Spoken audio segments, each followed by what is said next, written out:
حضرت علی رضی اللہ تعالیٰ عنہ نے ارشاد فرمایا، جب تمہارے پاس رزق تمہاری ضروریات سے زیادہ ہو تو فوراً سمجھ جانا کہ یہ کسی کا حق ہے جو تمہارے پاس اس کی امانت ہے۔ تم کسی کے ساتھ بھلائی کرو اور تمہیں اس کا بدلہ برائی کی صورت میں ملے تو سمجھ لو کہ تمہاری نیکی قبول ہو گئی ہے۔ صرف دو لوگ مقدر والے ہوتے ہیں، ایک وہ جنہیں وفادار دوست ملتا ہے اور دوسرا جن کے ساتھ ماں کی دعائیں ہوتی ہیں۔ مشکلات ہمیشہ بہترین لوگوں کے حصے میں آتی ہیں کیونکہ وہ اس کو بہترین طریقے سے انجام دینے کی صلاحیت رکھتے ہیں۔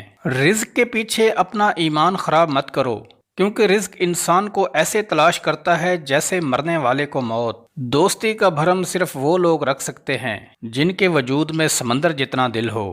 دکھ میں کبھی پچھتاوے کے آنسو نہ بہاؤ کیونکہ تم وہ خوش نصیب ہو جسے اللہ نے آزمائش کے قابل سمجھا۔ معزز خواتین و حضرات، حضرت علی رضی اللہ تعالی عنہ کا فرمان ہے، میری 5 باتیں ہمیشہ یاد رکھنا، زندگی میں کامیاب ہو جاؤ گے۔ پہلی بات، اللہ تعالیٰ کے علاوہ کسی سے امید نہ رکھنا کیونکہ اللہ پاک کے علاوہ کوئی ذات نہیں جو کہ تمہاری امیدوں کو پورا کر سکے۔ دوسری بات، اپنے گناہوں کے علاوہ کسی چیز سے نہ ڈرنا کہ کل کو جب اپنے اللہ کے سامنے جاؤ گے تو اللہ کو کیا منہ دکھاؤ گے، اس لیے ہر وقت یہ خوف اپنے دل میں رکھو کہ کوئی گناہ تم سے سرزد نہ ہو، اور جو گناہ ہو چکے ہیں ان پر اللہ پاک سے استغفار کرو۔ حضرت علی رضی اللہ تعالی عنہ نے فرمایا، اگر تم سے کوئی ایسی بات پوچھی جائے جس کا تمہیں علم نہ ہو تو یہ کہتے ہوئے نہ شرمانا کہ میں نہیں جانتا۔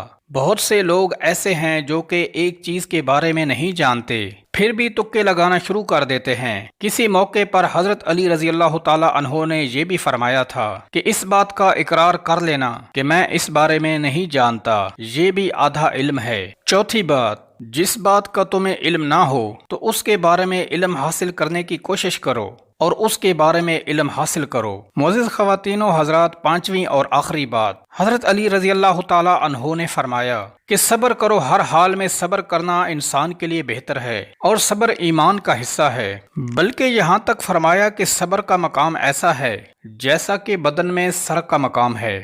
معلوم ہوا کہ صبر کا ایمان کے ساتھ بڑا گہرا تعلق ہے، اسی لیے ہمیں چاہیے کہ صبر کا دامن کبھی ہاتھ سے نہ چھوڑیں۔ جو ذرا سی بات پر دوست نہ رہے سمجھ لینا وہ کبھی دوست تھا ہی نہیں۔ دوستو، ہم امید کرتے ہیں کہ ہماری یہ ویڈیو آپ کو اچھی لگی ہوگی۔ اگر آپ نے ویڈیو کو پسند کیا ہے تو ویڈیو کو لائک اور چینل کو سبسکرائب ضرور کر دیجئے گا تاکہ ہماری ہر نئی آنے والی ویڈیو کا نوٹیفیکیشن آپ کو مل سکے۔ آج کے لیے اتنا ہی، ملتے ہیں اگلی ویڈیو میں۔ اللہ حافظ۔